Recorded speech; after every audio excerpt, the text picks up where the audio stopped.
অপূর্ব পাল মানসিক বিকারগ্রস্ত বা অসুস্থ ছিল কিনা এই কথাটা ভিডিওটা লিক বা প্রকাশ্যে আসার ২-৩ ঘন্টার মধ্যেই কয়েক জায়গা থেকে বলার চেষ্টা করা হয়েছে। কিন্তু আপনাকে একটা কথা বলি, তার কি বিচার শুরু হয়েছে? মানে দেখা দেখির তো প্রসঙ্গটা অনেক পরে, গ্রেফতারি তো হয়েছে অনেক পরে।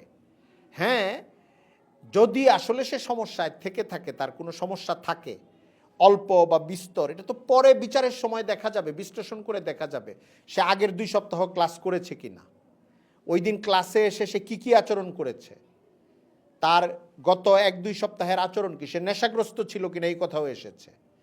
আবার এই কথাও এসেছে যে সে গত ১-১.৫ বছর ২ বছরের মধ্যে ধর্মান্তরিত হওয়ার একটা পরিস্থিতিও গিয়েছে, তার উপর দিয়ে সে বলেছে আমি ধর্ম পরিবর্তন করে মুসলিম হয়ে গিয়েছি।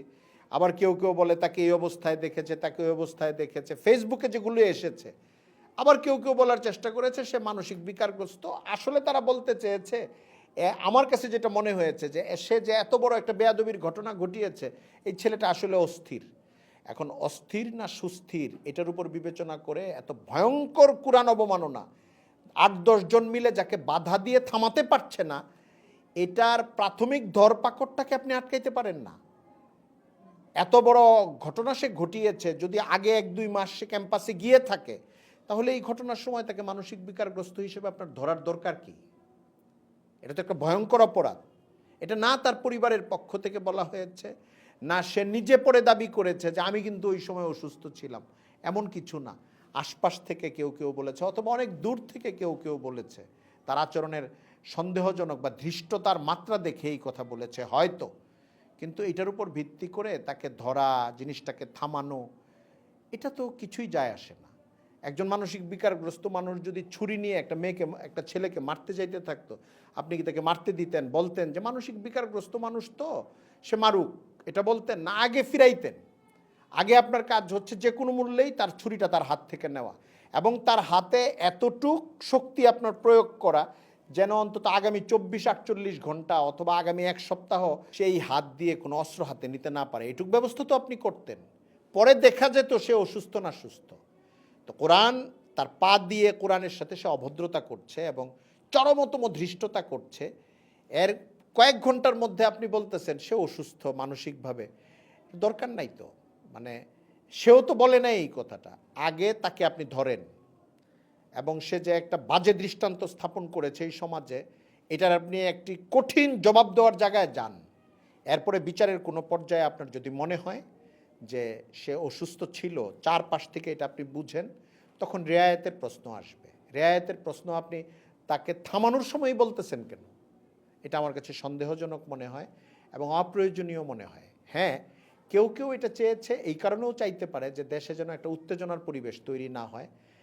দেশ, হাসিনা সরকার, ফেসিবাদী সরকার বিদায়ের পরে দেশে এমন একটা অবস্থা যাচ্ছে, নানা রকমের সংখ্যালঘু কার্ড ব্যবহার করা, বাইরের শক্তিকে আহ্বান জানানো, বাংলাদেশকে অস্থিতিশীল করা অথবা দেখানো, এটার একটা শ্রেণীর চেষ্টা থাকতে পারে। এই চেষ্টার কোনো গুটি হিসাবে এর ব্যবহার করা হচ্ছে কিনা অনেকে এটাও সন্দেহ করছে।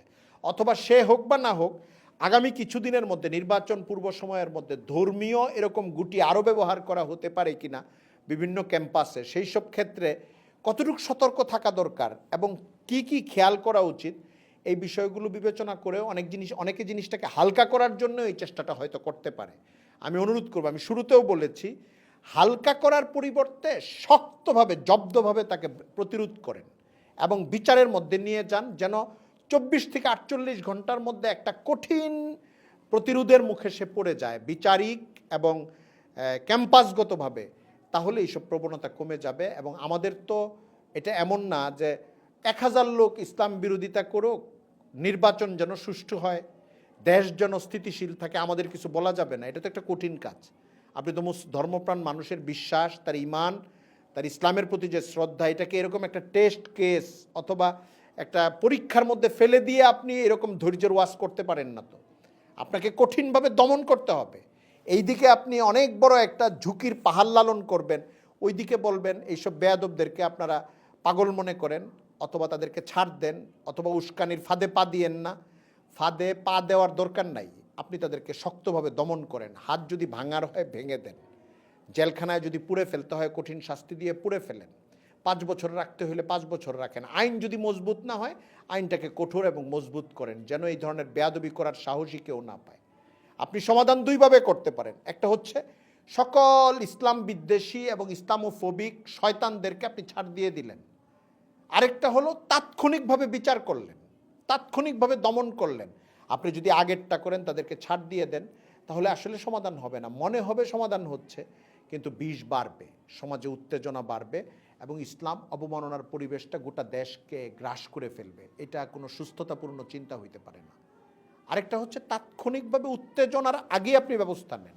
এই ছেলেটাকেই যদি ওই ইউনিভার্সিটিতে তাৎক্ষণিকভাবে তাকে দমন করা হতো, গ্রেফতার করা হতো, কঠোরভাবে প্রশাসনের পক্ষ থেকে, ইউনিভার্সিটি কর্তৃপক্ষের পক্ষ থেকে পুলিশ ডেকে এনে দিয়ে দেওয়া হইতো যে এই ছেলে এইভাবে কোরআন অবমাননা করেছে, এর আমরা কঠোর শাস্তি চাই, আমরা মামলা করছি তার বিরুদ্ধে, তাহলে অন্যান্য ক্যাম্পাসগুলো এবং শিক্ষা প্রতিষ্ঠানগুলোতে এবং অন্যান্য জায়গায় যারা উৎপেতে আছে অথবা যাদেরকে ব্যবহার করার জন্য দেশে বা বিদেশের বাইরের কোনো শক্তি কাজে লাগানোর চেষ্টা করছে খারাপ কাজে, তারা দমে যাবে এবং তারা নিজেদেরকে নিয়ন্ত্রণ করতে বাধ্য হবে। আমার কাছে এটাই সমাধান মনে হয়েছে। এছাড়া অন্য পথে সমাধান খোঁজা, ঢিল দিয়ে সমাধান খোঁজা, এটাকে আমার কাছে সমাধান মনে হয়নি।